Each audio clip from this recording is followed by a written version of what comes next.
हमारी व्यवस्था, हमारी राजनीति, हमारा सब कुछ, हमारा मानस और यह संगोष्ठी, हम न इधर के हैं न उधर के हैं।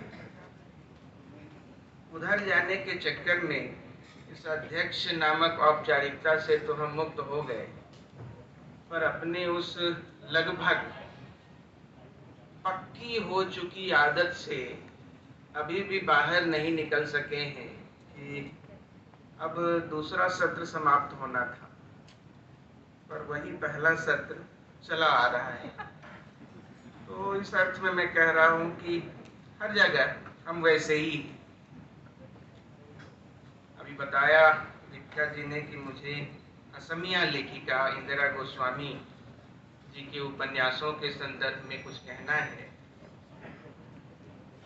पर इस संदर्भ में दो एक बातें मैं पहले और कहना चाहता हूँ।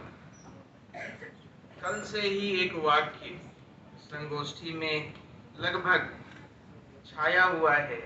अनामिका जी ने अपने वक्तव्य में कहा था कि अब जो स्त्री उपन्यास रचे जा रहे हैं उनकी आकांक्षा है कि उन्हें दोस्त पुरुष मिलें।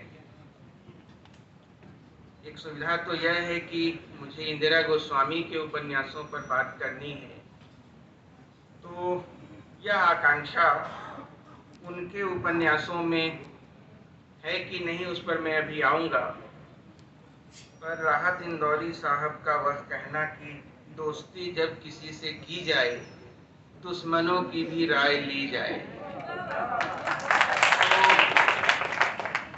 तो ऐसे पुरुष जो उस आकांक्षा में फिट नहीं बैठते हैं उनकी भी कुछ अहमियत है, उन्हें भी हम छोड़ नहीं सकते। बात भारतीय स्त्री उपन्यासों की हो रही है। बहुत जटिल शब्दबंद है और बहुत विचार भी इस पर किया जा चुका है। मैं वहीं से अपनी बात शुरू करता हूँ। आशा पूर्णा देवी जी को जब भारतीय ज्ञानपीठ पुरस्कार मिला था, उस समय अपने वक्तव्य में उन्होंने कहा 1976 में, इतिहास ने इतना ही किया कि इस संसार के उत्थानों और पतनों का, विद्रोहों, युद्धों और साम्राज्यों के उत्कर्ष तथा अवसान का लेखा जोखा रखा, किंतु वह इतिहास ढके छिपे घरों की घटनाओं का ब्यौरा नहीं देता। वहां भी उथल पुथल और विद्रोह होते हैं, आंदोलन होते हैं और मुक्ति प्राप्त करने के लिए निराशोन्मत्त दुस्साहस किए जाते हैं। अंतःपुरों के जीवन में काया पलट ला देने वाले परिवर्तन का आलेख सामाजिक उपन्यासों में ही सुरक्षित है। वह काम जो इतिहास से संभव नहीं था, वह दायित्व सामाजिक उपन्यासों ने निभाया। पर यदि और ध्यान दें, थोड़ा और गहरे इस पर विचार करें, तो आप पाएंगे कि उपन्यासों के बावजूद स्त्री जीवन के ऐसे बहुत से कोने थे जो उपन्यासों में भी अंकित होने से रह जा रहे थे। यही कारण है कि स्त्री लेखिकाओं को आत्मकथा की दुनिया में भी उतरना पड़ा है। मैं तो यह कहता हूं कि यदि स्त्री लेखिकाओं ने अपनी आत्मकथाएं न लिखी होती तो इधर के 30-40 वर्षों में हिंदी आत्मकथा की दुनिया सूनी हो जाती। पुरुषों की लिखी आत्मकथाएं नगण्य हैं, गैर महत्वपूर्ण भी उसे कह सकते हैं। यह एक खास ऐतिहासिक जरूरत है। उपन्यास जिसकी भरपाई नहीं कर पा रहा था, उन कोनों के अंकन के लिए लेखिकाओं ने आत्मकथा की ओर देखना शुरू किया। पर मैं फिर लौटता हूं अपने उसी भारतीय शब्द पर। जितनी भी व्याख्या की गई है, इस शब्द को समझाने की जितनी कोशिश की गई है, यह मसला उलझता ही गया है। क्योंकि यह बहुत भावात्मक एक शब्द है और उसकी व्याख्या भी उतनी ही भावात्मक की जाती रही है। मेरा जूता है जापानी, समझ में आ रहा है एक देखने वाली वस्तु है। सर पे लाल टोपी रूसी, पर इतना सब होने के बाद फिर भी दिल है हिंदुस्तानी। और वह दिल तो आप देख नहीं सकते, वो कैसा है, क्या है उसमें, वो सीधे सीधे दिखाई देने वाली चीज नहीं। तो एक ऐसे भावात्मक शब्द को जब हम उपन्यास के साथ जोड़ते हैं तो उसका भी एक खास संदर्भ होता है। यह बहुत विचार भी किया गया है और मैं समझता हूँ इतना महत्वपूर्ण यह नहीं है कि हम इस बात को बार बार दोहराएं। यूरोप में उपन्यास का उदय हुआ और हमने अपने ढंग से उस विधा को अपनाया, उसका अनुकूलन किया।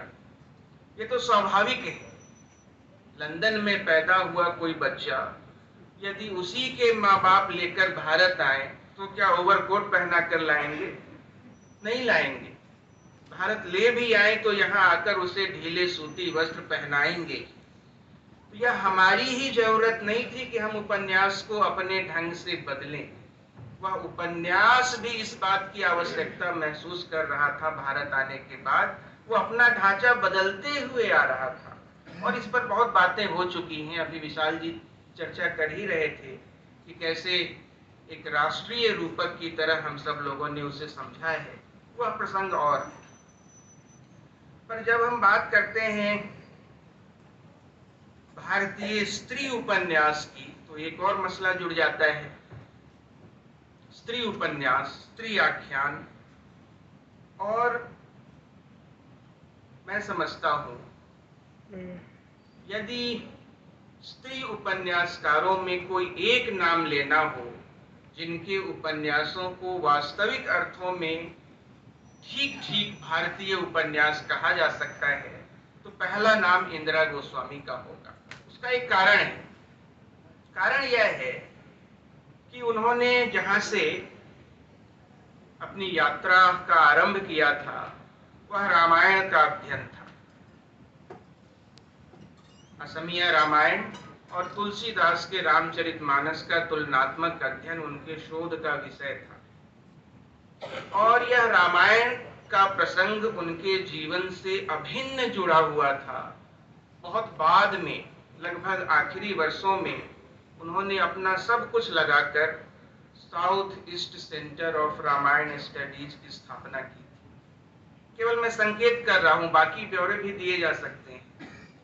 इसके साथ साथ जो उनकी बनावट थी, उन्होंने प्रेमचंद के चुनी गई कहानियों का अनुवाद किया था 2 खंडों में, बड़े खंड हैं। और ये जो जातक कथाएं हैं, कई दृष्टियों से लोगों ने जो भारतीय कथा जिसे कहा जा सकता है उसका एक स्रोत जातक कथाओं को भी माना है। उन जातक कथाओं तक पहुंची थी इंदिरा जी और उसका भी अनुवाद किया था। तो यह जो निर्मिति है यह उनके उपन्यासों में बना हुआ दिखाई पड़ता है, जिसके कारण मैं कह रहा था कि यदि भारतीय स्त्री उपन्यासकारों की रचनाओं में से किसी के यहाँ सबसे अधिक भारतीयता के तत्व मौजूद दिखाई पड़ते हैं तो वह नाम इंदिरा गोस्वामी का है। 1999 में जब साहित्य अकादमी ने वह बहुचर्चित संगोष्ठी परिसंवाद का आयोजन किया था जिसका शीर्षक था the novel in search of the nation, वहां निर्मल वर्मा ने उद्घाटन वक्तव्य दिया था और एक वाक्य में उसका पढ़ता हूं। उन्होंने कहा था कि if our own form of novel had evolved from our epics, it would have been so different and authentic. इस different और authentic शब्द पर ध्यान जाना ही चाहिए और मैं फिर जोर देकर कह रहा हूँ यह difference और यह authenticity इंदिरा गोस्वामी के उपन्यासों का अपना वैशिष्ट्य है। उनके उपन्यासों के बारे में मैं वह सब नहीं बताना चाहता, जो आपके फ़ोन पर सहज उपलब्ध है, आप गूगल करेंगे तो वह सब मिल जाएगा कि उन्होंने क्या लिखा है और उन उपन्यासों की कथा वस्तु क्या है। समय भी बहुत नहीं है, पर मुझे याद आते हैं इस संदर्भ में एक और ज्ञानपीठ पुरस्कार विजेता गुजराती के उमाशंकर जोशी। उमाशंकर जोशी जी ने अपने वक्तव्य में भी कहा था और दूसरे स्थानों पर भी दोहराया है कि यदि भारतीय साहित्य को समझना हो तो आप यह मान कर चलिए कि उसकी निर्मिति 3.5 ग्रंथों से हुई है। एक तो रामायण है, दूसरा महाभारत है और तीसरा भागवत है, और जो आधा जोड़ा उन्होंने उसमें कथा सरित सागर का नाम लिया है। ये वही उमाशंकर जोशी हैं जिन्होंने भारतीयता की हमारी समझ को भी अपने ढंग से व्याख्यायित किया था और कहा था, ये तो केवल भारतवासी जे हो केवल भारतवासी। वह कैसा भारतवासी होगा जो केवल भारतवासी होगा। हाँ, गुर्जर भारतवासी। मैं एक साथ गुजराती भी हूं और भारतवासी भी हूं। उनके इस संदर्भ को यदि इंदिरा गोस्वामी के उपन्यासों और उनकी कहानियों और लेखन पर आप लागू करें तो यह बात ज्यादा स्पष्ट, ज्यादा परिष्कृत, ज्यादा साफ समझ में आती है। इंदिरा गोस्वामी पर बात करूं उससे पहले एक बात और, कि जिसे हम स्त्री लेखन कहते हैं और उसके बारे में यह मान कर चलते हैं, अभी भी हमारी समझदारी यही है कि वह बाय वुमन फॉर वुमन है और एक हद तक टू वुमन भी। पर यह समझदारी अधूरी। बाय वुमन तो ठीक है, स्त्रियों द्वारा लिखा गया साहित्य है, पर केवल इस कारण से हम यह मान कर चलें कि उसकी विषय वस्तु भी स्त्री जीवन के इर्द गिर्द ही है, यह हमारी अपनी समझ को प्रश्नांकित करता है। बात इतनी ही नहीं है, पर समस्या तो यह बहुत गहरी है, इसलिए कि दुनिया भर में भारत में लिखे जा रहे साहित्य को जिन दृष्टियों से आज पढ़ा जा रहा है उसमें 4-5 उसके मोटे खंड हैं। पोस्ट कॉलोनियल स्टडीज के अंतर्गत भारत में लिखा जा रहा साहित्य पढ़ा जा रहा है, कल्चरल स्टडीज के तहत पढ़ा जा रहा है, जेंडर स्टडीज के तहत पढ़ा जा रहा है, ग्लोबल साउथ स्टडीज, यह एक नया विमर्श है, इसके तहत भारत में लिखे जा रहे साहित्य को देखा जा रहा है, और ट्रांसलेशन स्टडीज का यह विषय है। इन सब में से आप जेंडर स्टडीज को थोड़ी देर के लिए किनारे भी कर दें तो बाकी 4 अध्ययन की परंपरा में स्त्रियों के लेखन को उतना महत्व अभी भी नहीं मिला है। यह मान लिया गया है यदि स्त्री लेखिका है तो उसके उपन्यासों में, उसकी कहानियों में केवल स्त्री जीवन की ही समस्याएं होंगी। पुरुष लेखक है तो वह समाज के बारे में लिख सकता है, अर्थनीति के बारे में उससे बढ़िया कोई नहीं लिख सकता। अपने आस पड़ोस की दुनिया में न जाने कितने ऐसे मसले हैं जिनकी विवेचना करते हम थकते नहीं, पर क्या स्त्री उपन्यासकारों को भी यह सुविधा हम देते हैं? हम यानी साहित्य के पाठक, आलोचक, समीक्षक, यह एक बड़ी दुविधा है। हम मान कर चलते हैं यह हमारी समीक्षा दृष्टि की सीमा है, पर केवल सीमा कहने से हम अपने लिए एक आसान रास्ता बनाकर उसे छोड़ नहीं सकते। यह एक बड़ी समस्या है। इंदिरा गोस्वामी और उनके उपन्यासों में जितने तरह के विषय अभिव्यक्त हुए हैं उसका एक अनुमान आप इसी बात से लगा सकते हैं कि हिंदी के पाठक उनको किस रूप में जानते हैं। छिन्नमस्ता उनका उपन्यास है जिसकी पृष्ठभूमि में सीधे सीधे स्त्री जीवन नहीं है, कामरूप कामाख्या की पृष्ठभूमि है, कथा भूमि उसकी वहां की है, और वहां 1921 से 1932 तक की अवधि में जिस तरह की घटनाएं घटती थी उन सब पर आधारित वह उपन्यास है। अहिरन उनका एक बहुत अधिक पढ़ा गया उपन्यास है। वो छत्तीसगढ़ की एक नदी अहिरन पर निर्माणाधीन बांध के कार्य में लगे हुए मजदूरों, श्रमिकों की दुनिया से जुड़ा हुआ है। और जंग लगी तलवार, यह हिंदी शीर्षक है उस असमिया शीर्षक का, उसमें भी केंद्र में श्रमिकों की मजबूरी, श्रमिकों की बदहाली की विषय के रूप में आता है। और बाकी उनके लेखन में भी असमिया जीवन, समाज, संस्कृति की अनेक विध छवियां उभरती। केवल स्त्री जीवन के प्रसंग इंदिरा गोस्वामी को इंदिरा गोस्वामी नहीं बनाते। इसलिए उनको पढ़ते समय थोड़ा हमें भी अपना मन खोलना होगा, हमें भी अपने समीक्षा के उस बंधे बंधाए ढर्रे को छोड़ना होगा। इंदिरा गोस्वामी ने आत्मकथा भी लिखी है। मैंने संकेत ही किया था कि स्त्री लेखिकाओं के लेखन को समझने के लिए यह एक बहुत बड़ा माध्यम भी है। और उनका एक उपन्यास भी है, नीलकंठी ब्रज।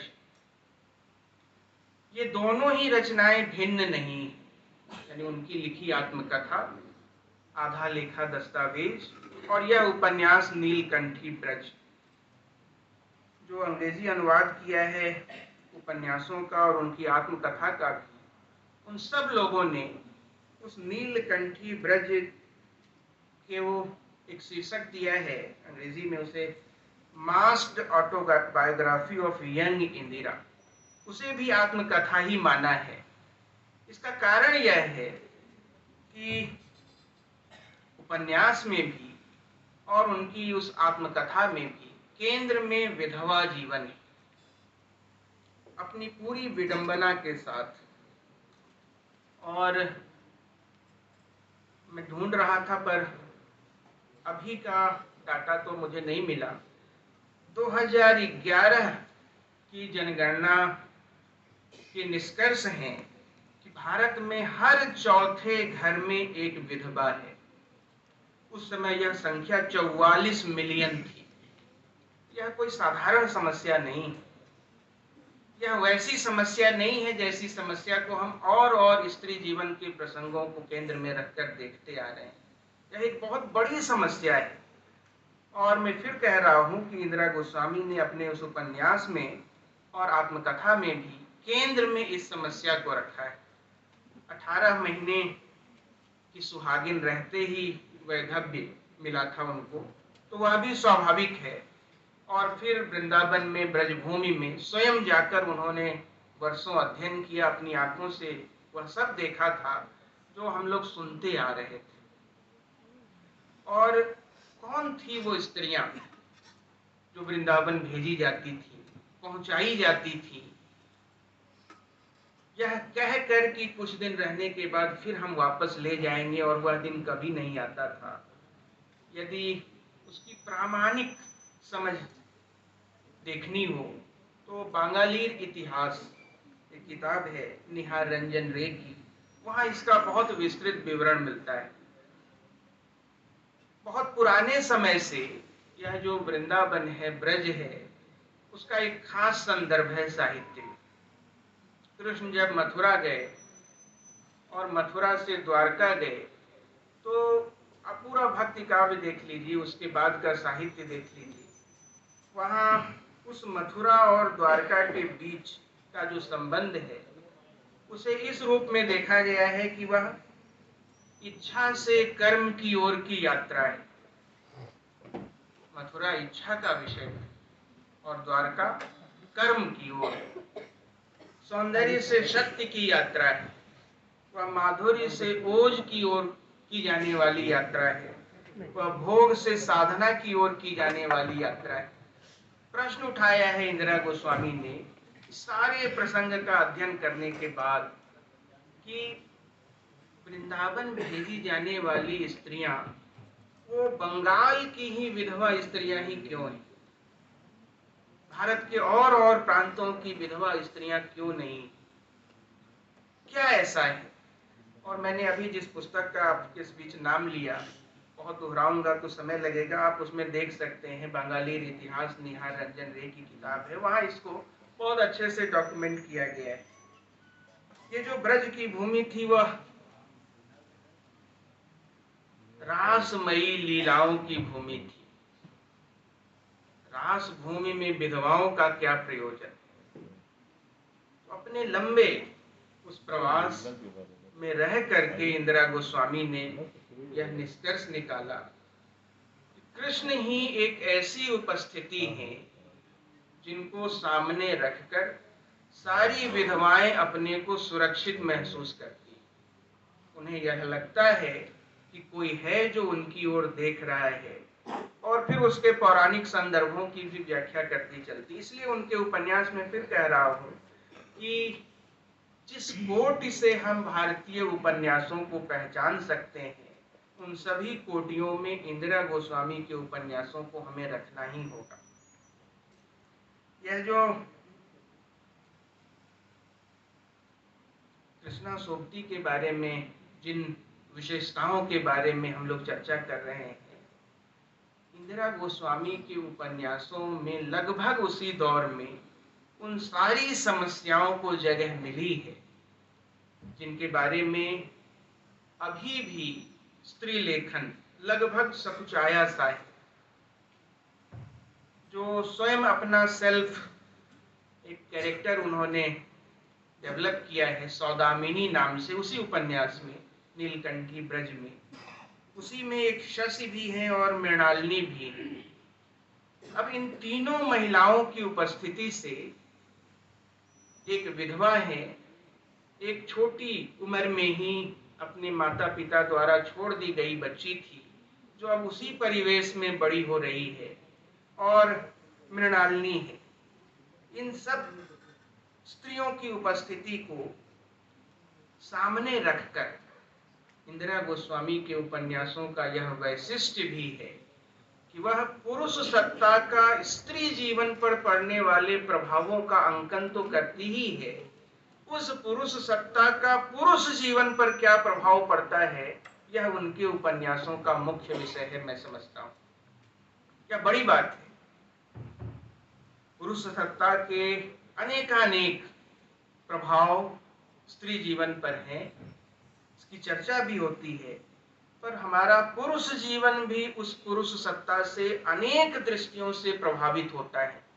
कई बार हम उसको समझ पाते हैं, पर बहुतेरे वह हमारी समझ में भी नहीं आता, पर उसका अपना अनुशासन चलता रहता है। तो उस पुरुष सत्ता का प्रभाव पुरुष जीवन पर कैसा पड़ता है, यह यदि हमें समझना हो तो इंदिरा गोस्वामी के उपन्यास और उनकी आत्मकथा, जिसमें उन्होंने अपने पिता को बड़ी जगह दी है, तो वह संदर्भ उपस्थित होता है। मैं समझता हूँ बहुत समय ले लिया मैंने, तो अब यहीं रुकता हूँ। मैं फिर कहूँगा कि उनके उपन्यासों को आप अवश्य पढ़िए, बहुत अधिक पठनीय है। हिंदी के पाठकों को भी जिस तरह से उनके उपन्यासों का अनुवाद हिंदी में उपलब्ध है, वह अनुवाद की तरह नहीं लगता, वह बिल्कुल एक मूल रचना की तरह आस्वाद है उसमें, उसको पढ़ने का एक आनंद है। तो मैं अपनी इन बातों के साथ आपसे बस पढ़ने का आह्वान कर सकता हूँ। बहुत बहुत धन्यवाद।